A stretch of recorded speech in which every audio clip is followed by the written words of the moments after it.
from those two quarterbacks to one who is excelling, Dak Prescott. So the Broncos play a ton of man coverage, but unfortunately for them, Dak Prescott has been an absolute assassin versus man coverage. 92 QBR, which is second league-wide. Now, Denver has shown a willingness to play, to mix it up, They played way more zone versus your Eagles, for example. I think it would behoove them to take a similar approach in this one, or try the one double approach where you put Patrick Surtain on George Pickens and double CeeDee Lamb. Either way, they can't just want to play man, because Dak Prescott and these two receivers will kill them if they do that.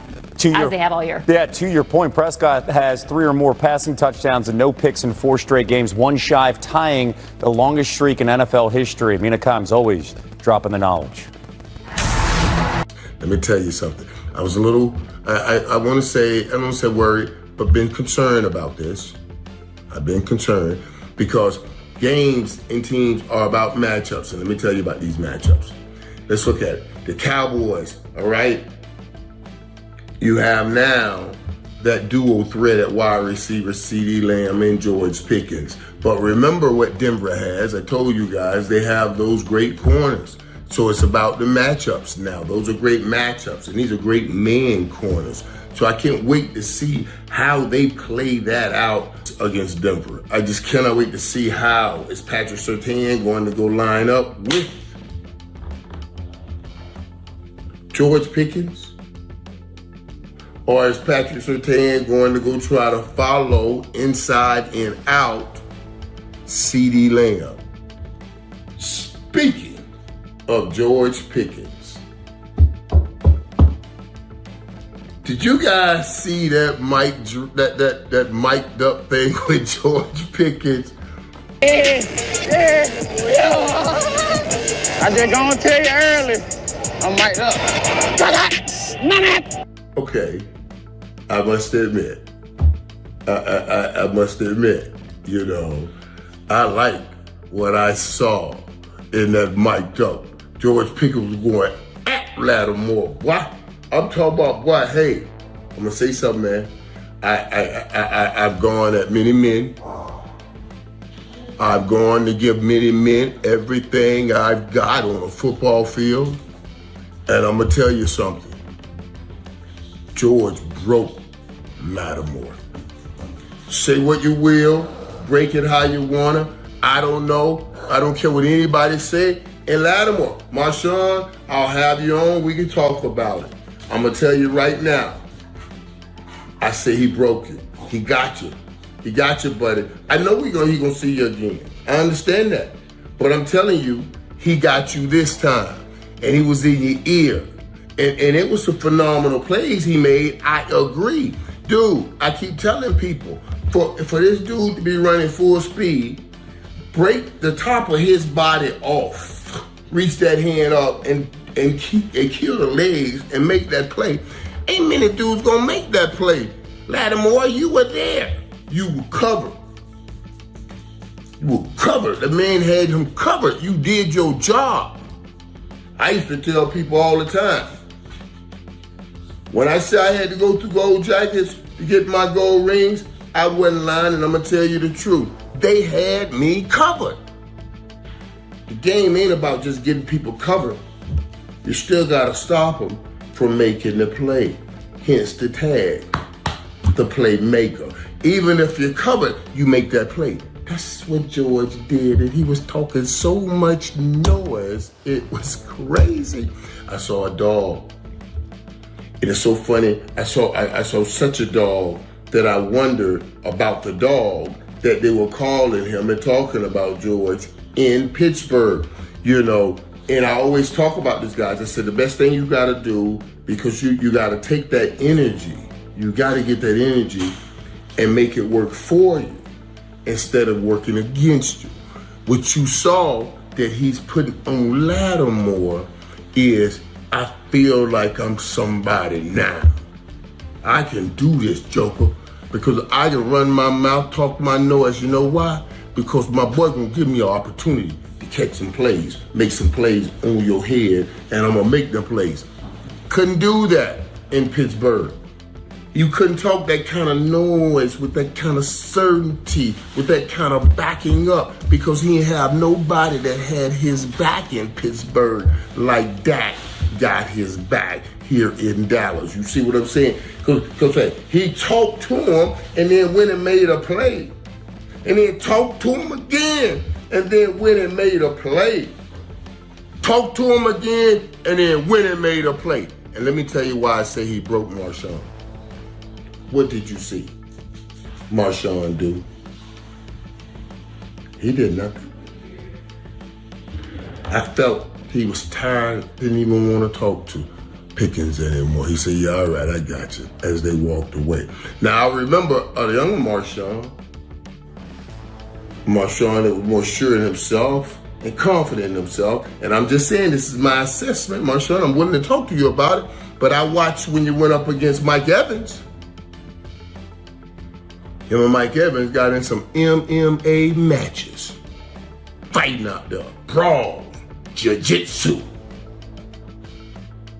And Marshawn Lattimore didn't break, crack, and sure enough didn't step back. He kept coming at him and ready to fight him. Now he tapped out with George.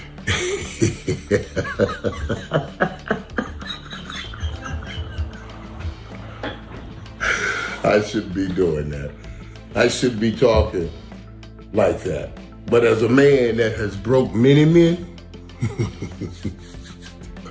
I'm just saying, in that matchup, maybe Marshawn come back in the next matchup and grab what's rightfully his man back from Pickens, but George took it this time. And George needs that kind of, I'm not telling you to get on Lattimore. I'm telling you to understand Pickens. What confidence he has now when he comes out. The same thing that was considered to be a bad thing in Pittsburgh is turning out to be a great thing here, only because he has a ride or die. Over there, he wanted to talk noise and show people, I'm this, I'm that, and play with this confidence. But you told him, be quiet, boy, you're being a problem. Come on. And I don't know, I don't know, I'm not saying you said it because you didn't want his juice. Maybe you said it because you know you didn't have the juice at quarterback to give him the back, somebody to give him that backing that he needs, like he has with Dak. I'm just saying. I better get out of all of this because I'm sure people will be making noise about this, that I said this. But I ain't lying about what I said. You know what I mean? That's what we have now when you talk about what you're seeing with the George Pickens. And that's the thing that can take you from that 2 to that 1. And what is that? A mentality. This now is my reality, nigga. If I'm up in your face talking noise and you talk back, my boy got my back. He gonna give me an opportunity and I'm gonna show you what I'm talking about. And that thing right there, it's called the greatest thing that bonds a great relationship on the football field, in the business world, even in your bedroom. It's called reciprocation, baby. If I'm giving it, you give it. We got some reciprocation. And George Pickens has never had this kind of reciprocation. So George, we're so happy to have you. I can't wait to see what happens now because you leave somebody like a Lattimore who's a young man, who's an older man, who was a beast fighter, but an older man beast fighting. You're going over there to Patrick Surtain, who's a young man, beast fighter in a different game. See, Lattimore, him beast fighting with Mike Evans is one thing. Mike Evans is big and strong like George Pickens, but George Pickens has that other gear up the field. And that's the thing that throws off Lattimore just a little bit right now. Now, Surtain and Moss over here in Denver is going to make this battle an incredible battle. Denver gave up. Well, let me just say, Denver gave up some points and some things to New York last week. And Dart moved around a lot, got a lot of things done, bounced around. But then they also shut it down, got that interception to make sure they can rally that 33-point fourth quarter comeback that Denver put on. You know, so in this game is going to be, you know, okay. This game, they're going to say, let's lock up one-on-one and play the run, because Javonte Williams running real hard, and running very well. So now Denver comes in and says, let's lock up one-on-one outside and see what happens. And I can't wait to see what happens. You see what I'm saying? I can't wait to see the kind of reciprocation that goes on between that duo receiving group we have and GP3 and CD Lamb and Pat Surtain and Moss.